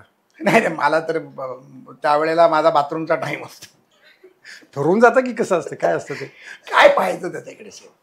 हे बघा, राऊत साहेब बोलतात. आता त्यांना काय झालंय हा. की त्यांना बोलले नाही तर त्यांचं अस्तित्व नाही, बरं. आणि अस्तित्व नाही तर मातोश्री विचारणार नाही. बरं. त्यामुळे त्यांना रोज काहीतरी बोलायचं आहे. त्यामुळे ते त्यांचं काम करतात, माझा त्याला विरोध नाही. त्यांनी त्यांचं काम करावं. आता परवाच्या दिवशी हम्म. निवडणुकीच्या 3 दिवस आधी म्हणाले की आमची लिटमस टेस्ट आहे, आम्ही महापालिकेत सत्ता आणणार, आणि हारल्यानंतर विचारलं तर अच्छा ती निवडणूक होती, मला माहितीच नाही. माझं तर स्पष्ट मत आहे साहेब, हम्म. मीडियानी त्याचा बागुलबुवा केला आणि त्याला अतिमहत्व दिलं. मीडियानी जर त्याचं अतिमहत्व बंद केलं हम्म. तर त्याला कोण विचारणार आहे साहेब? आज आमदारांची परिस्थिती बघा, 20 आमदार आहेत, हम्म. राज्यसभेत जाऊ शकत नाही. अच्छा. म्हणजे सगळ्यांचे एकत्र केले तर एक राज्यसभेची सीट आहे. बरोबर. तुम्ही महायुतीचे समन्वयक देखील आहात, पण उपमुख्यमंत्री एकनाथ शिंदे नाराज असल्याच्या बातम्या वारंवार येत असतात. काय महायुतीमध्ये चाललंय नक्की? बिलकुल एकनाथ शिंदे नाराज नाहीत. बरं. एकनाथ शिंदे साहेब हा राजा माणूस आहे, हम्म. मनाचा राजा आहे. राजकारणामध्ये ज्या पद्धतीमध्ये ते वागतात, वावरतात, लोकांमध्ये जातात, सर्वसामान्यांमध्ये असतात, हम्म. मला बिलकुल वाटत नाही की ते नाराज आहेत. त्यांचं आणि देवेंद्रजींची आपण जे फिल्म इंडस्ट्रीमध्ये म्हणतो केमिस्ट्री असते, हम्म. तशी एक वेगळी केमिस्ट्री आहे. आणि दोघांचं एकमेकांवरती प्रचंड विश्वास आणि प्रचंड प्रेम आहे. हम्म. माननीय एकनाथरावजी शिंदे नुसते महाराष्ट्राचे नेते नाहीत तर NDAचे देखील नेते आहेत. आपण जर माननीय मोदीजींच्या विशेष बैठकांमध्ये पाहिलं असेल तर पहिल्या लांगेत 3ऱ्या-4थ्या क्रमांकावर ते बसतात. हम्म. त्यामुळे एकनाथ शिंदेजींचा मान आणि सन्मान हा नेहमीच भारतीय जनता पार्टीने आणि NDAने केलेला आहे. हा. आणि महायुतीचा समन्वयक म्हणून माझा तर शिंदे साहेबांचा अनुभव मागच्या 20-25 वर्षाचा, बरं. म्हणजे जेव्हा ते आमदार नव्हते तेव्हापासूनचा माझा त्यांचा संपर्क आहे. बरं. त्यामुळे मला कुठेही त्यांची नाराजगी वाटत नाही. आणि शिंदे साहेब हे असं व्यक्तिमत्व आहे, हम्म. नाराजगी असेल तर ते टांगा पलटी करतात. बरं. त्यामुळे त्यांनी टांगा 2022 पलटी केला. आता ते अतिशय खुश आहेत, ते त्यांची संघटना वाढवत आहेत. आणि मला कुठे वाटत नाही की या मीडियानी केलेले रुमर्स आहेत. पण सारखे वारंवार दिल्लीला जातात, त्याच्यामुळे खरं तर या रुमर्स तयार होतात. दिल्लीला साहेब का जाऊ नये? हम्म. ज्या वेळेला एक NDA म्हणून एकत्र सरकार म्हणून ते काम करतात, चंद्राबाबू नायडू, नितीश कुमारजी, त्यानंतर सगळ्यात जास्त खासदार तर कोणाचे असतील तर ते एकनाथ शिंदेजींचे. बरोबर. अनेक कामं राज्याची असू शकतात, अनेक कामं त्यांच्या पक्षाच्या खासदाराची असू शकतात. दिल्लीमध्ये त्यांच्या सुप्रीम कोर्टामध्ये चिन्हाबाबतीत केसेस चालू आहेत, संघटनेबाबतीत केसेस चालू आहेत, अनेक विषय दिल्लीमध्ये येत असतात. आणि जाऊन आमच्या नेतृत्वाला भेटणं, अमित शहाजी असतील किंवा मोदीजी असतील किंवा JP नड्डाजी असतील, मला वाटतं त्याच्यामध्ये गैर काहीच नाही याच्यामध्ये. एक आणखीन एक मुद्दा आहे, विधान भवनाची जी मारामारी होते किंवा आमदार त्यांचे कार्यकर्ते एकमेकांवरती धावून जातात, हे शोभतं का म्हणजे भाजपच्या लोकांना? हे बिलकुल समर्थनीय नाही. बरं. याचा निषेधच केला पाहिजे. त्याच्या SOPs तयार केल्या पाहिजेत. विधान भवनात कोणी यावं, कोणी येऊ नये, कशा पद्धतीत पास डिस्ट्रीब्यूट केले जातात, कोण देतात, ह्याच्यावर देखील चौकशी समिती झाली पाहिजे. आणि दुसरी गोष्ट, ज्या पद्धतीमध्ये पडळकरांच्या लोकांची आणि जितेंद्र आव्हाडांच्या लोकांची मारामारी झाली, त्याचं सत्यता देखील पडताळली गेली पाहिजे. पहिली छेड जितेंद्र आव्हाडांनी काढली. त्यांना मंगळसूत्र चोर वगैरे असं काहीतरी मीडियासमोर तो बोलला आणि त्यानंतर हा विषय पुढे सुरू झाला. त्यामुळे जितेंद्र आव्हाड ही माझे फार जुने मित्र आहेत, बरं. 30 वर्ष जुने मित्र आहेत. आम्ही राजकारणामध्ये तुमचा मित्र नाही असा काही व्यक्ती आहे का कोणता? नाही, असा तरी कोण नाही. कदाचित उद्धव ठाकरेच म्हणतील की मी मित्र नाही म्हणून, पण बाकी सगळेच मित्र आहेत. पण Okay, मी त्यांचाही आदर करतो हा. आणि करत राहीन, कारण ते नेते आहेत. हम्म. परंतु जितेंद्र आव्हाडांना मी फार जवळून ओळखतो साहेब. रंग कसे बदलायचे हम्म. हे जितेंद्र आव्हाडापेक्षा कोण वेगळा कोण सांगू शकत नाही. ओके. एक आमदार म्हणून तुम्हाला प्रश्न विचारतो, नंतर आपण थोड्याशा वेगळ्या प्रश्नांकडे जाऊया. की लक्षवेधीसाठी आर्थिक उलाढाल होता, हा जो एक आरोप किंवा कुजबूज आहे त्याला कितपत सत्य आहे? नाही साहेब, असं कधीच होत नाही. सगळ्या पद्धती ऑनलाईन पद्धतीने असतात. बरं. यामध्ये प्रत्येक आमदार अनेक प्रश्न टाकतो, हम्म. प्रत्येक आमदाराचे प्रश्न लागतात. फक्त एवढं आहे की त्याला फॉलोअप तुम्हाला घ्यावा लागतो. बरं. जर तुमचा सेक्रेटरीचं काम जर सेक्रेटरीनी केलं नाही आणि मग तुम्ही जर म्हणाल की आता लक्षवेधीच्या वेळी अनुपस्थित राहणं, प्रश्नाचं उत्तर न घेणं, असे बरेच पुढचे त्याला फाटे फुटतात. मग मला वाटत नाही साहेब. परमपूज्य डॉक्टर बाबासाहेब आंबेडकरांनी जे संविधान लिहिलं त्या संविधानामध्ये आमदार, खासदार, लोकनेत्यांचं एक स्थान आहे, एक महत्व आहे. प्रशासनाचं एक स्थान आहे, एक महत्व आहे. विधिमंडळाचं एक वेगळं स्थान या प्रशासनामध्ये. त्यामुळे विधिमंडळामध्ये बसलेले अधिकारी, एक सचिव दर्जाचे लोक किंवा मुख्य सचिव दर्जाचे लोक किंवा डेप्युटी सेक्रेटरी, हे त्यांच्या पद्धतीमध्ये काम करत असतात. त्यामुळे मला वाटत नाही अशा प्रकारे कुठल्याही प्रकारचा अपेक्षाभंग किंवा हक्कभंग या विषयामध्ये होतो. बरं. मी स्वतः हक्कभंग समितीचा अध्यक्ष आहे. होय. त्यामुळे मला माहिती आहे अशा प्रकारच्या असतात अनेक तक्रारी आमच्याकडे आल्या असतात. परंतु जसं मी मगाशी म्हटलं की ते पास देणं, आमदारांनी जबरदस्ती पास घेणं, या काही गोष्टीला आपल्याला सुधारणा करावी लागेल हे मानते. तुम्ही हक्कभंग समितीवर विषय काढला. सुषमा अंधारे, संजय राऊत, कुणाल कामरा, कधी बोलणार आहात तुम्ही? नाही, संजय राऊतांची केस ते राज्यसभेचे सदस्य असल्यामुळे ती क्लोज करून आम्ही राज्यसभेकडे पाठवली. त्याचा अधिकार राज्यसभेच्या हक्कभंग समितीला आहे. सुषमा अंधारेंना आणि कुणाल कामराजींना मी नोटीस पाठवली, त्याच्यावर त्याचा रिप्लाय आला. त्या रिप्लायवरती पुन्हा आम्ही रिप्लाय त्यांना दिले. बरं. कारण त्यांनी जो रिप्लाय दिला तो आम्हाला मान्य नाही. बरं. त्यामुळे निश्चितपणे राज्याच्या एका नेतृत्वाचं, मुख्यमंत्री राहिलेल्या व्यक्तीचं किंवा उपमुख्यमंत्री असलेल्या माणसाचं, एका पक्षप्रमुखाचं अशा प्रकारे जर टीका टिप्पणी आणि मस्करी होणार असेल तर ते राज्याच्या विधानसभेला, विधान परिषदेला कदापि मंजूर. पण विनोद मान्य करायला काय हरकत आहे? विनोद म्हणून तुम्ही सोडून द्यायला पाहिजे होतं. नाही, असा विनोद म्हणून सोडून गेलं तर साहेब कोणी उठून सोम्या गोम्या टोम्या उभा राहील? कोण कुणाल कामरा? काय त्याची अवकात? तेच आमचं म्हणणं आहे. कोण कुणाल कामरा? तुम्ही काय एवढं सिरियस घेताय? नाही, असं आहे की साहेब, हक्कभंग समितीला एक विशेष न्यायाचा दर्जा आहे. होय. त्या खुर्चीवर बसल्यानंतर मी आमदार नसतो, मी हक्कभंग समितीचा अध्यक्ष असतो. त्यामुळे एक न्यायिक प्रक्रियेमध्ये बसलं असताना मला समांतर पद्धतीने प्रत्येकाच्या गोष्टी ऐकाव्या लागतात. जर माननीय उपमुख्यमंत्र्यांच्या वतीने जर कोणी हक्कभंग आणला असेल तर त्याचं म्हणणं ऐकून घेऊन त्या समितीमध्ये सर्वच पक्षाची लोक असतात. बरोबर. शिवसेनेचे आहेत, उभाटाचे आहेत, काँग्रेसचे आहेत, राष्ट्रवादीचे आहेत, सर्वच आहेत, भाजपाचे आहेत. त्यामध्ये सर्वानुमते आम्ही ती नोटीस दिली. अच्छा. काय होतं की अनेक ह्या अगोदरची पण प्रकरण आहेत, अनेक लोकांना शिक्षा झाल्या आहेत, 90 दिवसाची देखील शिक्षा. आमदारांनी मारामारी केलेलं चालतं पण विनोद केलेलं चालत नाही, हे कसं तुम्ही पटवून देणार लोकांना? हक्कभंग आणायला पाहिजे कोणीतरी, त्यांनाही घालू जेलमध्ये. कुठे घातलं? कुठे घातलं? तुमच्या समोर घडलं, तुमच्या दारामध्ये घडलं. हक्कभंग समितीची साहेब एक सो मोठं नाही का तुम्ही करू शकता? सुमोटो करता येत नाही ना, नाही तर मी निश्चित केली असती, निश्चित केली असती. सुमोटो करता येत नाही, त्याला सभागृहात आधी पत्र द्यावं लागतं, सभागृहाने ते मान्य करावं लागतं आणि त्यानंतर सभापती त्याला मान्यता देऊन ते आमच्याकडे येतं. ओके. आणि मग त्यानंतर ती प्रक्रिया आम्ही पुढे सुरू करू. बरं. तुम्ही आता किती दिवस विधान परिषद सदस्य राहणार आहात? विधानसभेत जायचं मनोदय आता तरी 28 पर्यंत आहे. बरं. नेतृत्व जे देईल ती जिम्मेदारी घ्यायचा आमचा स्वभाव आहे. अच्छा. त्यामुळे विधान परिषदेमध्ये मुख्य प्रतोद म्हणून, हक्कभंग समितीचा अध्यक्ष म्हणून अतिशय उत्तम पद्धतीत काम करतोय. म्हणजे कधी कधी विरोधी पक्षाला मला विचारावं लागतं की आम्ही विरोधी पक्षात आहोत का तुम्ही विरोधी पक्षात आहात. त्यामुळे प्रश्न उत्तर अनेक गोष्टी आम्ही सातत्याने करत असतो, जनतेचे प्रश्न मांडत असतो. ज्या वेळेला पक्ष नेतृत्वाला, माननीय देवेंद्रजींना आणि पक्षाच्या ज्येष्ठ नेत्यांना वाटेल की आता विधानसभेत यावं किंवा लोकसभेत जावं, त्यावेळी तो निर्णय घेऊ. पण कोणत्या मतदारसंघावर किंवा कोणत्या आमदारावर डोळा आहे तुमचा? साहेब, मी कारण तुम्ही असे काही कच्चे खेळाडू नाही, त्यामुळे तयारी करून उतरणार. मी जे काम करतो ते अखंड महाराष्ट्रात करतो. बरं. माझ्याकडे आजही विधान परिषदेच्या आमदारांचं कदाचित कार्यालय नसेल कोणाचे. बरं. माझं कार्यालय. मी जनतेचं जनसंपर्क कार्यालय म्हणून बसतो. रोज दिवसाला 300-400 लोकांना मी भेटतो. बरं. एक श्रमिक उत्कर्ष सभा नावाची मी युनियन देखील चालवतो. त्यामुळे 81 मोठ्या कंपन्यांमध्ये माझी युनियन आहे. कामगार भेटायला येतात, जनता भेटायला येते, SRAची कामं, म्हाडाची कामं, MIDCची कामं, MEDCची कामं, अनेक कामं. म्हणजे ग्रामीण भागातला माणूस देखील माझ्याकडे येतो की साहेब कलेक्टरला फोन करा. ओके. आणि त्याला एक अपेक्षा असते. आणि मी तू कुठून आला, कुठल्या पक्षाचा आहे, कुठल्या जातीचा आहे, बुरका घातलेला आहे की नाही घातलेला तेही पाहत नाही.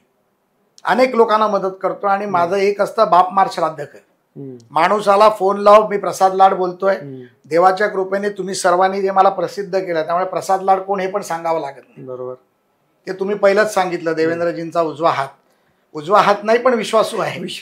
तर त्यामुळे लोक काम करतात. आणि 100पैकी 80 फोन केले साहेब, तर 80पैकी 70 लोकांचं काम होतं याचा मला समजतं. अनेक लोकांच्या एज्युकेशनला मदत करणं. सगळ्यात माझी मदत असते ती मेडिकलमध्ये. मी डायलिसिस सेंटर चालवतो. 40 डायलिसिस रोज फ्री करतो. वर्षाला जवळ 150 ते 200 ऑपरेशन फ्री करतो. 6 माझ्या गाड्या चालतात मुंबईमध्ये स्लम्स मध्ये, ज्यामध्ये 30 डॉक्टर माझ्या पेरोलवर आहेत. गोरगरीब जनतेसाठी त्यांचा प्राथमिक उपचार करणं, त्यांना चेक करणं. कॅन्सरवरती माझी बायको वेगवेगळे सेमिनार्स घेते. वेगवेगळ्या घटक पक्षातून नीता लाड फाउंडेशनच्या माध्यमातून माझं मी मुंबई अभियान म्हणून एक फाउंडेशन आहे. अंत्योदय प्रतिष्ठान म्हणून एक फाउंडेशन आहे. अंत्योदय म्हणजे शेवटच्या घटकातल्या माणसाला मदत करण्याचा ध्येय. बरोबर. त्या माध्यमातून ब्रेस्ट कॅन्सरवरती आम्ही खूप मोठं अभियान करतो. आता तर माझी मेमोग्राफीची जवळजवळ 1.5-2 कोटीची व्हॅन देखील येते मेमोग्राफीची. त्यानंतर त्यामध्ये चित्राताईचा मला प्रचंड मोठा मदत असते. आणि अनेक कामं आम्ही जवळजवळ 150-200 विद्यार्थी जे लोक फी भरू शकत नाही त्या विद्यार्थ्यांना दत्तक घेतो. आणि तुम्हाला खोटं वाटेल साहेब, त्या मुलांचा डेटाही माझ्याकडे नसतो. कर्मकर आणि दर्या मिठाल, ओके, त्यांची फी भरायची, त्याला सोडून द्यायचं. फक्त पुढच्या वर्षी येत असताना त्यांनी पास झालेलं सर्टिफिकेट आणून द्यायचं, त्याची पुढची फी भरायची. ओके. अशा पद्धतीत आम्ही कामं करतो. तुमची हे एक जरी बाजू असली तरी एक दुसरी बाजू आहे तुमच्या सगळ्या महापालिका असतील, सगळी राज्य सरकारची कार्यालय असतील, त्या ठिकाणी प्रसाद लाड यांच्याशिवाय दुसऱ्या कोणत्याच कंपनीला ठेका मिळू शकत नाही. साहेब तुम्ही चांगला प्रश्न विचारला. म्हणजे मला बरं वाटलं की तुम्ही हे विचारलं. आणि तुमच्या चॅनलच्या माध्यमातून जनता ऐकेल, तो सर्वसामान्य माणूस ऐकतो. बरं. मी ही कंपनी 2001 साली चालू केली. मी जेवढा संघर्ष केला तेवढा संघर्ष कोणी नाही केला. हे माझं विधान परिषदेतलं एक भाषण आहे जे बऱ्याचशा टीव्ही चॅनलनी लाईव्ह केलं होतं. त्यावेळेला मला वाटतं बरेच लोक एबीपीने तर ते तेव्हा तुमच्या लग्नाचा एक किस्सा सगळ्या लोकांना कळाला, अशी बायको पळवली. होय, तो आपल्या प्रत्येकाकडे यायचं आपल्याला. तर ही कंपनी सुरू करायच्या आधी साहेब मी स्वतः टुरिस्टची गाडी चालवली. टाइम्स ऑफ इंडियामध्ये मी लोडिंग अनलोडिंग केलंय. मी विद्यार्थी नेता म्हणून काम केलंय. ह्या सगळ्या संघर्षातून मी पुढे येऊन ज्या वेळेला बालकृष्णननी एक आर्टिकल लिहिलं होतं मुंबई टाइम्समध्ये, ते आर्टिकल पाहून माझं MBA त्यावेळेला कम्प्लीट होत होतं. त्यामुळे लोकांना वाटतं की प्रसाद लाड म्हणजे फक्त बटन उघडा ठेवून जातो, तर प्रसाद लाड MBA फायनान्स देखील हे देखील सांगतात. त्यामुळे त्याच्यावरती मी अभ्यास करून हा अख्खा बिझनेसचा मॉडेल तयार केला. आणि हा बिझनेस सुरू करत असताना दिवसाला 200 किलोमीटर मी मोटरसायकलवर फिरायचो. साईट्सवरती जायचो, कामगार आणायचो. कामगार आणायसाठी आम्ही हिमाचल प्रदेश, उत्तर प्रदेश, आसाम, ओरिसा अशा ठिकाणी जायचो. कारण त्यावेळेला मुंबईमध्ये सिक्युरिटी गार्ड म्हणून काम करणं किंवा हाऊसकीपिंग म्हणून काम करणं हे कमी दर्जाचं मानलं जायचं. आज माझ्याकडे साहेब 90,000 लोक काम करतात. मी माझं कॅलिबर आणि माझ्या कंपनीचं कॅलिबर स्वतःहून वाढवलंय. माझी कंपनी जेव्हा साहेब बीड करते ना तेव्हा दुसरी कंपनी क्वालिफाय होत नाही. एवढं कॅलिबर आम्ही आमच्या कंपनीचं केलंय. त्याला एक थोडा फक्त उपप्रश्न, तुम्ही निविदाच अशा पद्धतीने काढता की फक्त तुमच्यासारख्या कंपन्यांनाच काम नाही साहेब, निविदा जेम्सवरती येतात, निविदा ओपन असतात, 5-5, 6-6 बिल्डर येतात.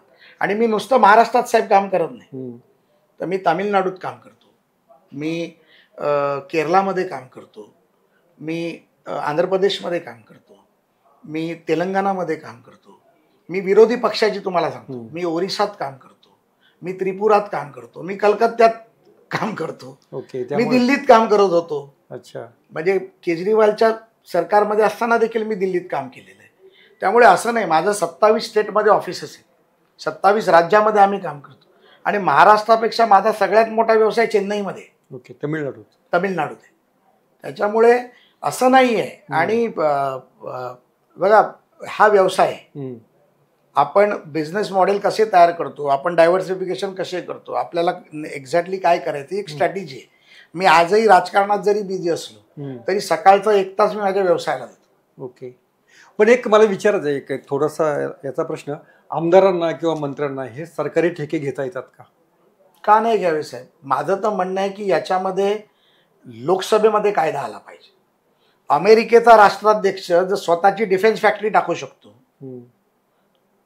अमेरिकेचा उपाध्यक्ष व्हाईस प्रेसिडेंट जर डिफेन्सचे डील करू शकतो स्वतःच्या कंपनीमध्ये, तर राज्यातल्या एखाद्या आमदारांनी, मंत्र्यांनी, मुख्यमंत्र्यांनी का करू नये? आपण पहा, 2014 नंतर मोदीजी पंतप्रधान झाल्यानंतर तरुणाईचा ओघ राजकारणाकडे किती वाढला. पूर्वी काय व्हायचं, लोक राजकारणात यायचे आणि मग व्यवसाय करायचे. आता व्यवसायात आलेली लोक व्यवसाय पहिला करतात आणि मग राजकारणात येतात. ह्याचं उदाहरण मी आहे. मग बहुतांश आमदार मंडळी आर्थिक संबंधातच काम करतील. मग जर असं नाही, असं साहेब म्हणणं चुकीचं होईल. मला असं वाटतं की प्रश्न उत्तर, आमदार खासदारांना असे ठेके घेता येतात का, हे या प्रश्नाचं हो किंवा 100% आहे ना, का नाही घ्यावेत? आणि दुसरी गोष्ट तुम्हाला म्हणून मी सांगतो की माझी एक तर कंपनी पब्लिक लिमिटेड आहे, बरोबर, त्यामुळे ती माझी नाहीच आहे. ती पब्लिक लिमिटेड आहे आणि त्या कंपनीचा एक सिंगल शेअर देखील माझ्या नावावर नाही. पण ती आत्ता झाली ना, त्याच्या आधी तर 2017 पासून आहे. ज्या वेळेला मी पहिल्यांदा विधान परिषदेचा फॉर्म भरला त्याच वेळेला मी कंपनीचा राजीनामा दिला. ओके. परंतु माझं मत आहे, तर कदाचित मी लोकसभेत गेलो तर निश्चितपणे लोकसभेत हा प्रश्न मांडेल आणि मी माननीय मोदीजींना या बाबतीत पत्रही लिहिणार आहे की का नाही करावं. एखादा माणूस जर स्वतःच्या मेहनतीवरती, हिमतीवरती एखादा व्यवसाय उभा करू शकतो. साहेब, खरं तर तुम्ही लोकांनी माझा सत्कार केला पाहिजे. 90,000 कुटुंबांना आज माझ्यामुळे रोजगार मिळालाय. 90,000 हे छोटा आकडा नाहीये. एक आमदार निवडून येतो त्याच्यामध्ये. मग याच्यासाठी देवेंद्र फडणवीसांचा उपयोग होतो का? नाही, माझा व्यवसाय हा माझा फार प्रिन्सिपल आहे. मी माझा व्यवसाय हा रेल्वे ट्रॅक प्रमाणे ठेवलाय. जर रेल्वेचे 2 ट्रॅक एकत्र आले तर ऍक्सिडेंट होईल. माझ्या व्यवसायाची गाडी ही व्यवसायाच्या गाडीवर चालते, राजकारणाची गाडी राजकारणाच्या गाडीवर चालते. त्याला एकमेकाला मी मिक्स करायला देत नाही. मी व्यवसायातले पैसे हे राजकारणात वापरतो, पण राजकारणातला धंदा मी व्यवसायात आणत नाही. माझ्याकडे फुल फ्लेजेड प्रोफेशनल टीम काम करते, ते काम करतात. आज तुम्ही टेंडर म्हणता ना, माझ्याकडे 650 ब्ल्यूचिप कंपन्या माझ्याकडे आहेत, माझे क्लायंट आहेत 650. माझ्या ज्या ठिकाणी युनियन आहेत त्या ठिकाणी मी काम घेत नाही. हे प्रिन्सिपल्स मी ठेवलेले आहेत. ओके, अच्छा. त्यामुळे तुम्ही म्हणता ते राज्य चालले ते असं आहे की लोकांचा बघायचा दृष्टिकोन हा वेगळा वेगळा असतो. मग तुम्ही ॲम्ब्युलन्स निविदा का नाही भरला तुम्ही? माझा तो धंदा नाही, तो माझा व्यवसाय. मी बघा, 2 प्रकारचे व्यावसायिक असतात. एक दुसऱ्याचं बघून हव्यासापोटी त्याच्या मागे धावतात आणि एक जो असतो स्वतःच्या प्रिन्सिपलला धरून स्वतःचा व्यवसाय मोठा करत असतो. मी दुसरा काय करतो म्हणून मी केलं पाहिजे हे मी मानत नाही. ओके. माझं जे काम आहे त्या कामात मी माझ्या प्रिन्सिपलनी चालतो, तो व्यवसाय मी करतो आणि त्याच्यामध्ये मी 100% यशस्वी. आणि मी अत्यंत बकासुरासारखा भुकाई नाही. मी माझं बिझनेस करत असताना मी माझं मॉडेल हे HDFCचं मॉडेल ठेवलं आहे. अच्छा. कारण एकदा मी पारेख साहेबांबरोबर भेटलो होतो, त्यावेळेला त्यांचं मॉडेल मी ऐकलं होतं की ग्रोथ ही कन्सिस्टंट असली पाहिजे, ही ग्रोथ ही अनएक्सपेक्टेड नसली पाहिजे. त्यामुळे 35% ग्रोथ ॲव्हरेज करायची आणि 20% फिक्स कन्सिस्टंट ग्रोथ ठेवायची. ओके. ज्याला तुम्हाला फिक्स बिझनेस म्हणतो. साहेब, 2001 पासून 2024 पर्यंतचा माझा प्रत्येक वर्षीचा टर्नओव्हर किती होता आजही मला पाठ आहे, कारण त्या व्यवसायात मी इन्व्हॉल्ड होतो. त्या व्यवसायामध्ये जात असताना मला माझे पेन्स मला माहिती आहेत. मी माझ्या बायकोचं आणि आईचं मंगळसूत्र घाण ठेवून, अभ्युदय बँकेमध्ये घाण ठेवून कामगारांचे पगार करत होतो, हे लोकांनी पाहिलं नाही. आधी सुरुवातीला किती कामगार होते साहेब? पहिलं मला काम मिळालं ते BPL मोबाईलचं मिळालं, ते 35 लोकांचं काम होतं. बरं. आज 90,000 लोकांपर्यंत आम्ही गेलो. ओके. तुमचे एवढे राजकीय संबंध आहेत, अनेकांशी मैत्री आहे, तर काही नेत्यांबद्दल मी तुम्हाला विचारतो आणि त्यांच्या तुम्ही काही आठवणी किंवा त्यांचे स्वभाव जर काही सांगितलं. प्रमोद महाजनांसोबत तुम्ही होता असं सांगितलं. तुमची आणि प्रमोद महाजनांची पहिली भेट केव्हा झाली आणि काय नक्की तुम्ही त्यांच्यामध्ये पाहिलं? त्यांचा गुण असा. मी राम कदम आणि राहुल महाजन, धनंजय मुंडे अशी आमची सगळ्यांची मैत्री होती. बरं. आणि अनेक मित्र आज राजकारणामध्ये अनेक नावं घेता येतील. बरं. कोण आमदार आहेत, कोण मंत्री झाले, काँग्रेसमध्ये आहेत, कोण राष्ट्रवादीत आहेत, कोण शिवसेनेत आहेत. आम्ही कॉलेजचे म्हणजे स्टुडंट बरं. टायमाचे लीडर होतो. अच्छा. कोण गावाकडचे होते, कोण राज्यातले होते. प्रमोदजींबरोबर काम करत असताना मला त्यांच्याबरोबर 2 निवडणुकाचं सहभाग घेण्याची संधी मिळाली आणि साहेबांनी माझ्यावरती खूप प्रचंड प्रेम केलं. धनंजय मुंडे त्यांना मामा बोलायचे, बरं. त्यामुळे आम्ही त्यांना मामा बोलायचो. आणि त्यांनी जो माझ्यामधला स्पार्क बघितला त्यावेळेला, मॅन्युप्युलेशन म्हणा, एखादी गोष्ट करायची म्हटलं की त्याला कशी घडवून आणायची, एखाद्या गोष्टीचं प्लॅनिंग कसं करायचं, ह्याच्यावरती ते माझ्यावरती प्रचंड खुश होते. त्यामुळे त्यांची 98ची निवडणूक ज्या वेळेला ते केंद्रात मंत्री झाले, ती निवडणुकीत देखील मी सक्रिय कार्यकर्ता, त्यांचा म्हणजे सहभागी कार्यकर्ता म्हणून होतो. बरं. त्यांचं मॅन्युप्युलेशन करणं, सभा लावणं, बैठका लावणं, प्रवास करणं, इतर गोष्टी करणं, या मी पाहिल्या. त्याच्यानंतर एक निवडणूक ते हरले आणि मग 14 दिवसाचं सरकार झालं. त्याही निवडणुकीत मी साहेबांबरोबर होतो. त्यामुळे साहेबांचं जे राजकारण मी पाहिलं त्याचा माझ्यावरती प्रचंड मोठा प्रभाव आहे. म्हणजे साहेबांचं राजकारण हे कॉर्पोरेट पॉलिटिक्स राजकारण. म्हणजे प्रमोदजींना मी पाहिलंय की प्रमोदजींनी मला म्हणजे मी लहान असताना तेव्हा माझं वय 26-27 होतं. बरं. म्हणजे फोन लावायचा, त्यावेळेला मोठे अंबानी साहेब जिवंत होते, अनिल अंबानीजी सर्व पाहायचे, आनंद जैन पाहायचे, किर्लोस्कर होते, परमेश्वरी गोदरेज होत्या, एलेन मित्तल होते, अनेक लोक. म्हणजे साहेब मला त्या बैठकांना घेऊन जायचे. आणि साहेबांचा एक दरारा होता, एक पॉलिटिक्समध्ये त्यांचं एक वलय होतं, प्रचंड मोठं वलय. म्हणजे खाली ग्राउंडचा नेता कोण तर गोपीनाथ मुंडे आणि वरती नेता कोण तर एक प्रमोद महाजन. आणि लोकांमध्ये एक भीती होती साहेब त्यांची, आणि शब्दाला किंमत होती, आणि एक वेगळं राजकारण. म्हणजे साहेब एकदा तुम्हाला लेट्सअपला माझी 5 तासाची मुलाखत घ्यावी. नक्की घेऊया. मी शरद पवारांचा त्यावेळेला सरकारमधनं बाहेर पडणं आणि शरद पवारांना पुन्हा लालबत्तीची गाडी देण्याचा निर्णय देखील मी माझ्या डोळ्यांनी पाहिला. बरं. ज्या वेळेला डिझास्टर मॅनेजमेंटचं चेअरमन केलं, गुजरातचा भूकंप झाला, ते प्रमोद महाजनांनी केलं. ओके. तुम्ही शरद पवारांकडे कसं काय गेलात मग राष्ट्रवादी काँग्रेसमध्ये? त्यावेळेला जी राष्ट्रवादी काँग्रेस निर्माण झाली त्याच्या मागचा काही इतिहास असा आहे की जो आज मीडियासमोर बोलता येणार नाही. त्याच्या मागेही काही घडामोडी होत्या. बरं. आणि मी तिकडे गेलो. त्यानंतर प्रमोदजींचा दुर्दैवी मृत्यू झाला. त्यानंतर मग भाजपात परत येण्याचा मार्गच खुटला. आणि खरं सांगायला झालं तर जे सत्य आहे त्याला कॅमेरासमोर लपवायला नाही पाहिजे. पवार साहेबांनी माझ्यावरती नितांत प्रेम केलं, नितांत प्रेम केलं. मला सिद्धिविनायक मंदिराचा ट्रस्टी केलं. म्हणजे वयाच्या माझ्या 31व्या वर्षी मी सिद्धिविनायकचा ट्रस्टी झालो.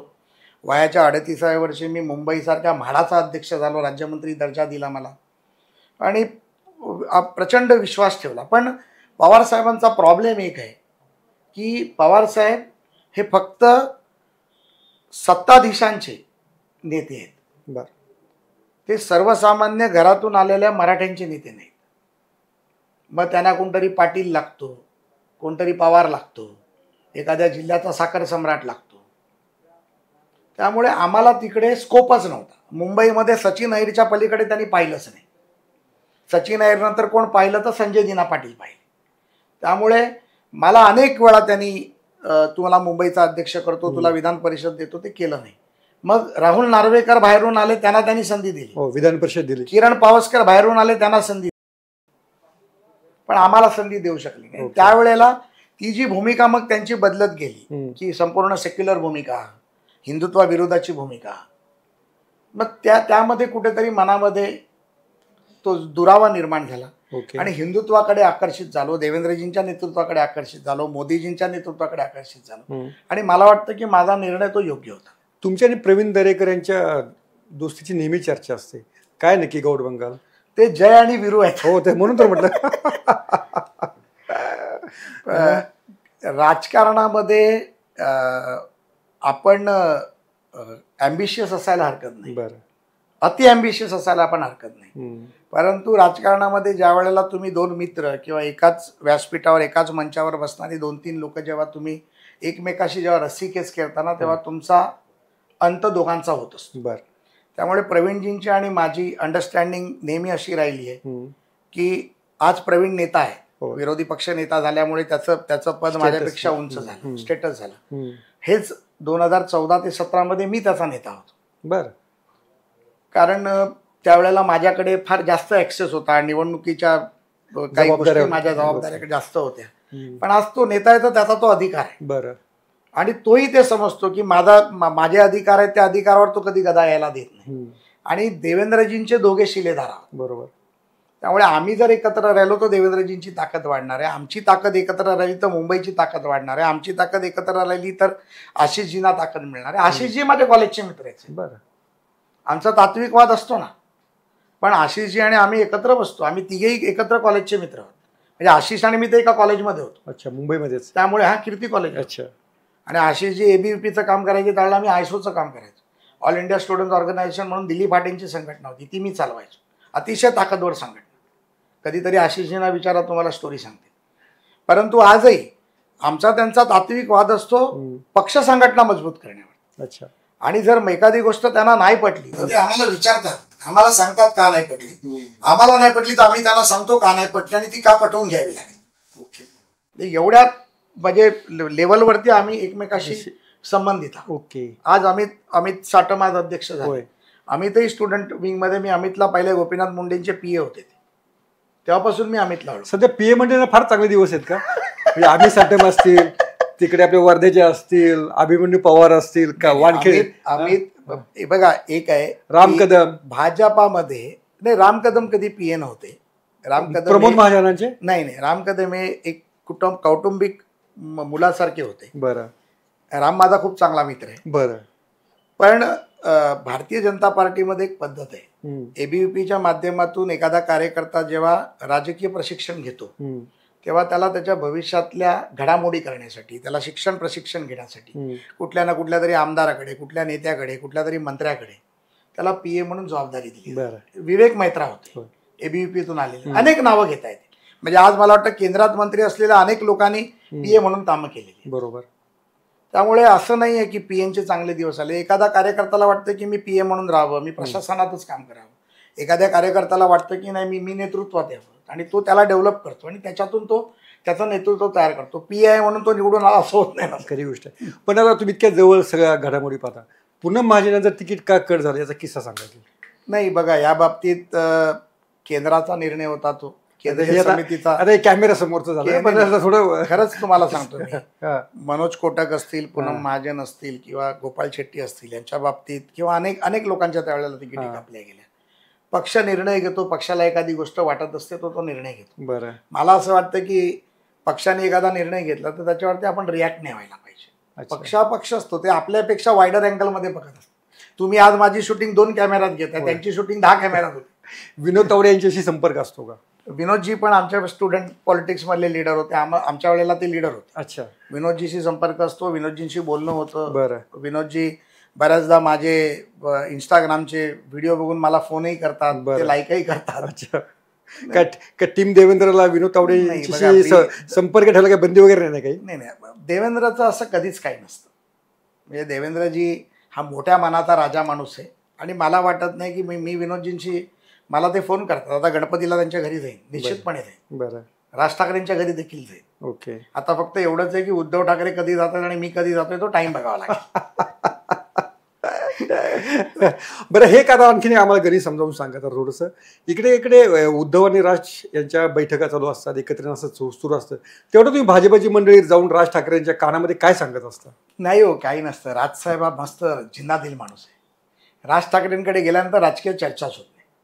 मला तर आठवत नाही माझ्याशी कधी त्यांनी राजकीय चर्चा केली. आता याला एका रफ मराठीमध्ये असं म्हणतात, याच्यावर शेंबडं पोरगं पण विश्वास नाही ठेवणार. नाही, पण शेंबडं पोराला विश्वास साहेब ठेवावा लागेल. राज ठाकरे तुम्ही ओळखता साहेब, राज ठाकरेंची तुम्ही मुलाखत केली आहे, अनेक पत्रकारांनी मुलाखत केली आहे. राज ठाकरे हा जिंदादिल माणूस आहे. त्याच्याकडे गेल्यानंतर एखादी मिमिक्री करणं, एखादी स्टोरी सांगणं, एखादी घटना सांगणं, बाळासाहेबांचे विषय सांगणं आणि मग त्या एका वेगळ्या गप्पात रंगणं, आणि दुसरी गोष्ट भरपूर खायला घालणं. ओके. म्हणजे ते खायला एवढं घालतात की तुम्हाला बोलायलाच वेळ मिळत नाही. त्यामुळे राज ठाकरे असतील, शर्मिला बहिणी असतील, अतिशय जिंदादिल मित्र आहेत ते. बरं. पण ज्यांच्याशी मैत्री केली त्यांचे ते मित्र आहेत, आणि ज्यांच्याशी वाईटपणा गेला त्यांचे ते शत्रू आहे. तो वाईटपणा या निवडणुकीत राहील काय? नाही बघा, मी राज ठाकरेंच्या विरोधात अनेक वेळा बोललो, मी बॅनरही लावले, ज्या वेळेला त्यांनी मोदींच्या विरोधात भूमिका घेतली त्यावेळेला राज ठाकरेंच्या विरोधात मी भूमिका घेतली, मी बॅनर लावले. मी तुम्हाला तोही किस्सा सांगतो. मी लीलावती ते बॅनर लावले. मी लीलावतीला 2019 मध्ये, हा 2019 मध्ये निवडणुकीचा प्रचंड ताण होता आणि माझी अचानक निवडणुका संपल्या, निकाल यायचे बाकी होते आणि मी माझ्या बॉडी चेकअपसाठी लीलावतीला ॲडमिट झालो. शर्मिला वहिनी, रीटा मॅडम ज्या मनसेच्या महिलाच्या अध्यक्ष आहेत, नितीन सरदेसाईच्या मिसेस स्वाती वहिनी, हे सगळे मला पाहायला हॉस्पिटलला आले होते. आणि त्यावेळेला एका कार्यकर्त्याने इथे आंदोलन केलं. तो दाढीवाला नांदगावकर, हिरो बनायचा स्वतःला, नितीन नांदगावकर. त्याच्यानंतर त्याचा कार्यक्रमही मी केला. त्यामुळे माझी त्यांच्या मैत्रीमध्ये दुरावा नाही झाला. तुम्ही इतका कार्यक्रम केला की त्यांनी मनसे सोडून शिवसेनेत गेले ते. नाही बघा, राजकीय विरोध असायलाच पाहिजे ना. उद्या राज ठाकरेचं देवेंद्रजींबद्दल बोलले किंवा राज ठाकरेचं पक्षाबद्दल बोलले तर मी त्यांच्या पक्षाबद्दल बोललो पाहिजे, पण ते कमरेच्या खाली वार नसावं. राज ठाकरेच्या वैचारिक भूमिकेवरती मी विरोध केला तर त्यांनाही कदाचित वाईट वाटणार नाही. आणि कदाचित मी सांगतो, मी नाही बोललं तर ते उद्या मला शिव्या देतील, काय रे माझ्याबद्दल बोलला नाही तू. ओके. आणि राजकारणात एवढा मोठेपणा असायला पाहिजे. बरोबर. त्या बाबतीत मग उद्धव ठाकरे होऊ नये की माझ्याबद्दल बोलला, तुला बघूनच घेतो. एक व्हिडिओ तेरवाच मी इंस्टाग्रामवर माझा बघितला. उद्धवजी मला म्हणतात तुला ह्याला बघून घ्या रे. हो, तुम्ही आणि प्रवीण दरेकर होता. नाही, मी एकटा होतो. नाही, ते गाडीतून चाललेले होते. संजय राऊत माझ्या गाडीत बसले चुकून. बरं. तर म्हटलं यांना घेऊन जातो. इव्हन राऊत साहेबांबद्दलही आम्ही बोलतो. आमचे काही टोकाचा विरोध साहेब असूच शकत नाही. राऊत साहेब अनेक कार्यक्रमात भेटतात. सुनील आमच्या बरोबर बँकेत असतो. टोकाचा राजकीय विरोध आहे. आणि महाराष्ट्राला एक संस्कृती परंपरा आहे. ओके. महाराष्ट्राची संस्कृती परंपरा काय म्हणते, ही अशी वाक्य ऐकली ना मला हसू येतं. त्यामुळे तुम्ही न बोललेलं बरं. बघा, माझे सासरे स्वतः त्याच्याकडे आता अजित पवारांविषयी सांगा. नाही, अजित पवार स्पष्ट बरं. अजित पवारांना पटलं नाही तर ते सरळ सांगतात हे मला पटत नाही. बरं. तुमचे आणि त्यांचे संबंध कसे होते? माझे आणि त्यांचे संबंध अतिशय चांगले आहेत. अतिशय तेही प्रेम करतात माझ्यावरती.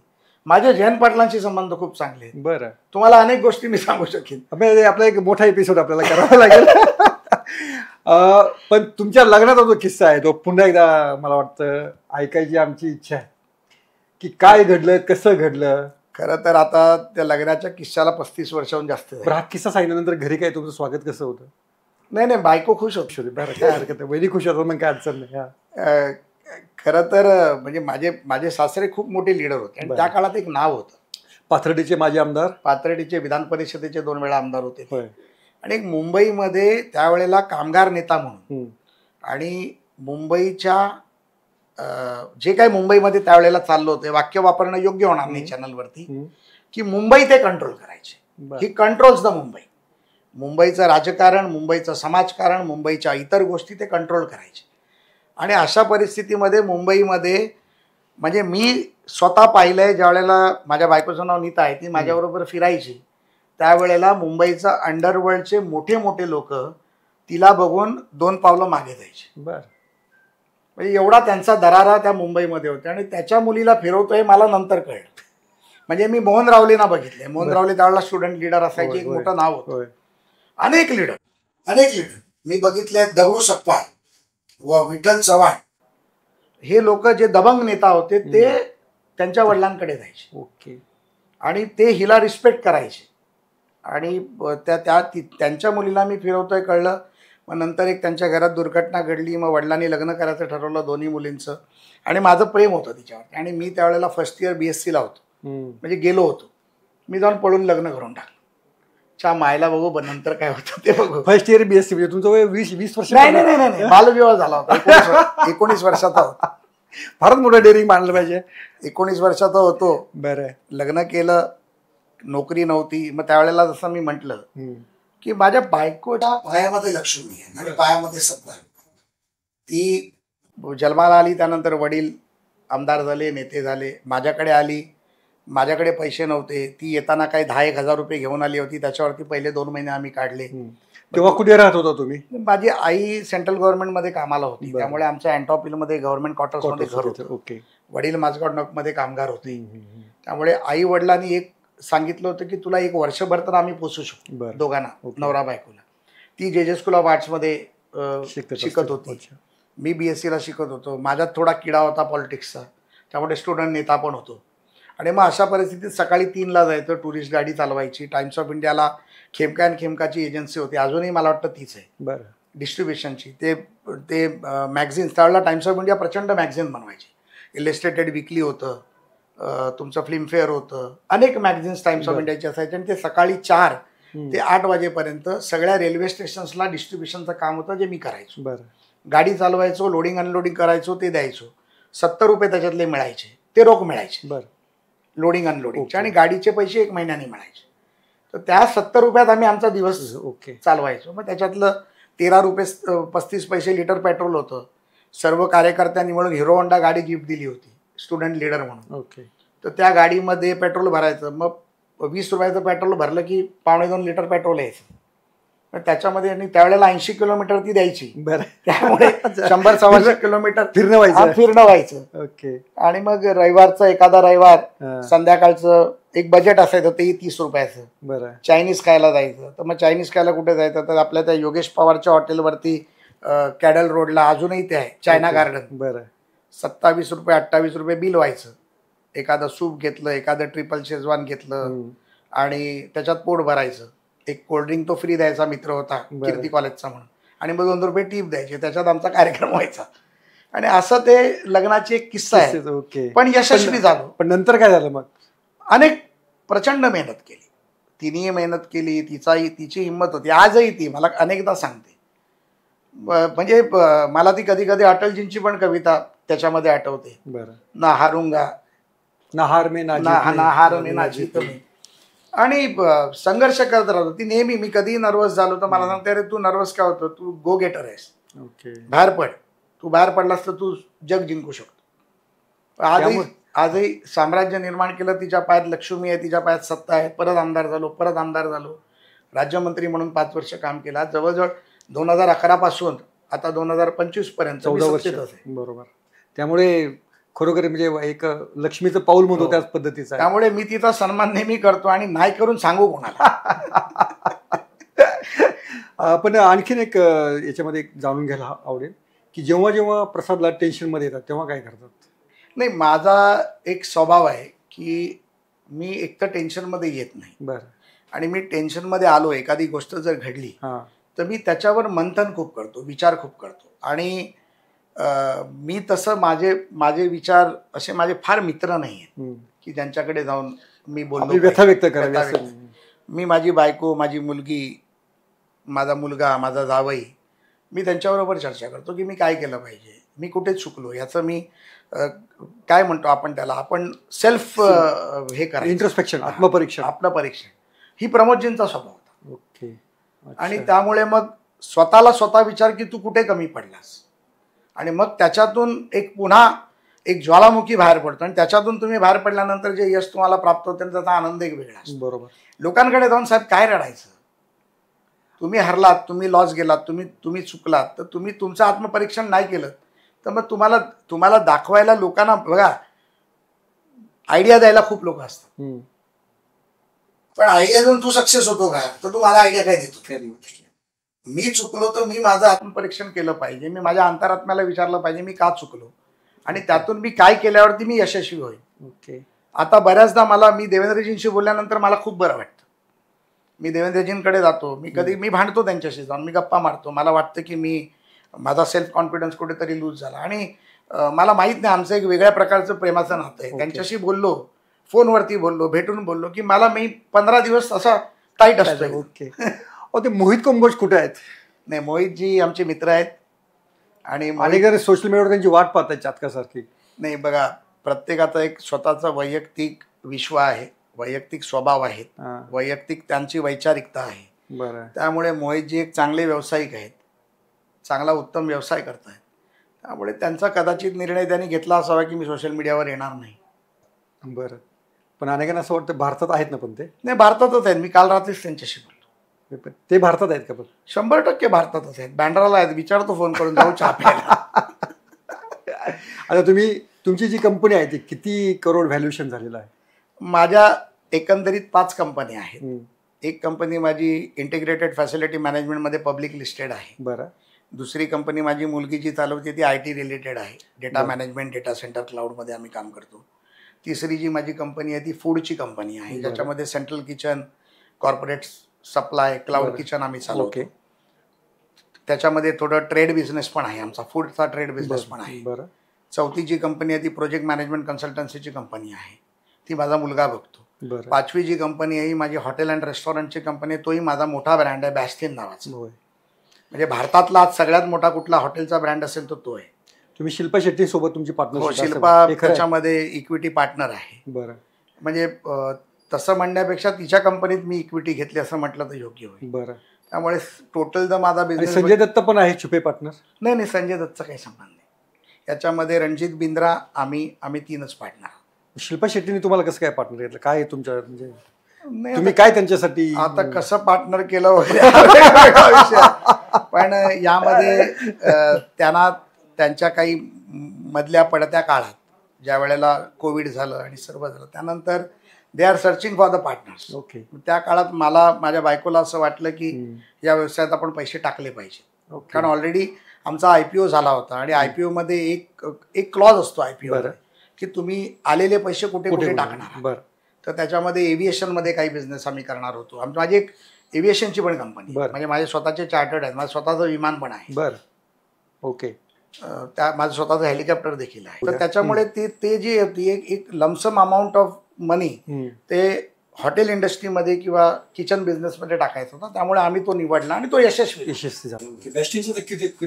बॅस्टिनचे आता पूर्ण देशामध्ये जवळजवळ 5 रेस्टॉरंट अंडर कन्स्ट्रक्शन्स आहेत. बरं. त्याचबरोबर इंका नावाचा आमचा ब्रँड आहे, त्याचे 4 रेस्टॉरंट येत आहेत. क्लॅप नावाचा एक नवीन ब्रँड येतोय. बरं. म्हणजे 2027 एंड पर्यंत 15 एक रेस्टॉरंटची चेन होईल. ओके. आणि रेसिडेन्शियल हॉटेल्स पण येत आहेत. एवढं करून तुम्ही परत राजकारण पण करता?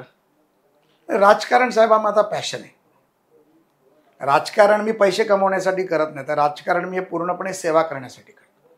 मी जसं नेहमी म्हणतो की माझ्या आईच्या आशीर्वादाने आणि आईवडिलांच्या पुण्याईने, बायकोच्या लक्ष्मीच्या पावलाने, देवेंद्रजी सारख्या मित्राने आम्हाला एक संधी दिली समाजकारणातून राजकारणात येण्याची. आणि ते माझं दायित्व आहे की माझं समाजाला काहीतरी देणं लागतं. ओके. या माध्यमातून मी डायलिसिस, मेडिकल, एज्युकेशन, हॉस्पिटल, आता मी 50 कॅन्सर सेंटरसाठी सुरू करतो. 50 कॅन्सर सेंटरच्या माध्यमातून किमोथेरपी जी सर्वसामान्य गरिबाला 18,000 15,000ला परवडत नाही ती फुकटात करणार आहे. डायलिसिस मी फुकटात करतो. मग ते जे माझं कार्य आहे ते मी कार्य चालवतो. मी 6 शाळा अहमदनगरमध्ये चालवतो साहेब, जिथे सर्व मुलांची फी मी भरतो. जवळजवळ 3,000 मुलं दरवर्षी 10वी पास होतात. त्यामुळे असे अनेक कार्य करतो, पण ते सांगत नाही. ओके. त्यामुळे ते माझं दायित्व आहे, ते माझं कर्तव्य आहे की लोकांना शिक्षणापासून वंचित राहू नये. एखाद्या हॉस्पिटलचा आधार झाला तर त्याचं आजार पण पैसे नाहीत म्हणून होऊ नये. एखाद्या व्यक्तीला नोकरी लागावी त्याच्यासाठी प्रयत्न करायला हवा. एखाद्याचं लग्न होत नाही त्याचं लग्न करून द्यायला पाहिजे. समाजामध्ये सिद्धिविनायकावरती 5 वर्ष मी ट्रस्टी असताना मी एक पाहिलं की त्या मंदिरामध्ये येणारा प्रत्येक व्यक्ती हा हे थोडासा मी इमोशनल होतोय सगळं बोलताना. ती व्यक्ती जेव्हा तिकडे येते ना तेव्हा ती काहीतरी मागायला येते. तिथे येणारा व्यक्ती कधी बोलत नाही की तुझं वाईट व्हावं. तो देवाला काय सांगतो की देवा माझं भलं कर, जगाचंही भलं कर. मी तसं समजतो की माझं भलं कर, मला शक्ती दे की मी जगाचं भलं कर. माझ्या हातून कोणाचं वाईट घडवू नको. मला नाही मिळालं तरी चालेल, पण माझ्या हातून कोणाचं वाईट घडवू नको. या भावनेतनं साहेब मी काम करतो. आणि मला वाटतं की ह्या पुण्याईने मी जर केलं तर अजून 25 वर्ष माझं राजकारण नक्की चांगलं चालेल आणि ते समाजाच्या हितासाठी चालेल. अमिताभ बच्चन केव्हापासून याला येऊ लागले सिद्धिविनायकला? तुम्हाला अमिताभ बच्चनचं कुली पिक्चरचं जेव्हा त्यांचा ऍक्सिडेंट झाला त्यानंतर जया बच्चननी तिथे एक नवस केला होता. बरं. आणि मग ते उंदीर दिले होते. ते अजूनही उंदीर आपण म्हणतो की कानात बोललं की बाप्पा ऐकतो. अच्छा, ते जया बच्चन यांनी दिलेले? ते दिलेले उंदीर आहेत. आणि अमिताभ बच्चन फार रेग्युलर येतात. मी जेव्हा ट्रस्टी होतो त्यावेळेला बच्चन साहेब झू पासून चालत यायचे. बरोबर. त्याच्यानंतर अभिषेकचं लग्न झालं, ऐश्वर्याजी आणि अभिषेकजी आणि ती पूर्ण फॅमिली जूहूपासून चालत यायचे. ते रात्री 12ला चालू करायचे चालायला आणि 4:30 वाजता ते मंदिरात पोचायचे. 5 वाजता दर्शन घ्यायचे. अनेक म्हणजे माझा जो PR झाला समाजकारणात राजकारणात सिद्धिविनायक मंदिरामुळे झाला. अंबानी पण बऱ्यापैकी येतात. अंबानी तर खूपच येतात. म्हणजे पूर्वी सौभाग्यवती मुकेशजींच्या आई कोकिळाबेन यायच्या. त्याच्यानंतर स्वतः नीतावहिनी स्वतः येतात. अनिल अंबानीची फॅमिली येते. आता आनंदजी तर फार रेग्युलर येतात. ते मंदिराला मदतही खूप करतात. अच्छा. त्यामुळे अनेक लोक इवन तुमचे ज्यांनी आता वॅक्सिन बनवलं पुनावाला त्यांची फॅमिली येते. त्यांची मुलगी येते, त्यांचा मुलगा येतो. अनेक लोक म्हणजे मला तर म्हणजे मी तर अशी काही लोक बघितलेत की रात्रीचं फ्लाईट पकडतात, मुंबईत येतात, दर्शन घेतात, परत जातात. सिद्धिविनायकवरती लोकांची भक्ती आहे आणि त्यांच्याकडे भरपूर किस्से आहेत आणि एक मोठा एपिसोडच आपल्याला खरं त्यांच्यावर करावं लागेल. पण त्यातल्या अनेक अशा काही गोष्टी आहेत की त्यांना आत्ता उघड करणं शक्य होणार नाही आहे. पण जेव्हा त्या उघड करायची वेळ येईल तेव्हा तुम्ही आम्हाला नक्की कॉन्टॅक्ट करा. तर थँक्यू लाडसाहेब, लेट्सअपशी संवाद साधल्याबद्दल. Thank you so much. सोशल मीडियाच्या भाऊ गर्दीत विश्वासार्हतेने चकाकणारे नाव म्हणजे लेट्सअप मराठी. सगळ्यांना, सगळ्या नागरिकांना ती स्पीच, ती लेट्सअप वरील मुलाखती म्हणजे विचारांचा खजिना. त्यानंतरच्या निवडणुकीमध्ये मला सोडून गेले. बातम्या केवळ वस्तुस्थिती सांगणाऱ्या, न प्रोपगंडा, फक्त जनतेचा अजेंडा. क्योंकि आने वाला कल जाने वाला है, जाने वाला कल आने वाला है. राजकारण, मनोरंजन असो की क्रीडा क्षेत्र, महाराष्ट्राची स्पंदने संवेदनशीलतेने टिपणारे माध्यम म्हणजे लेट्सअप मराठी. जगासोबत एक पाऊल पुढे राहण्यासाठी लेट्सअपचे ॲप, सोशल मीडिया आणि वेबसाईट सोबत कनेक्टेड रहा.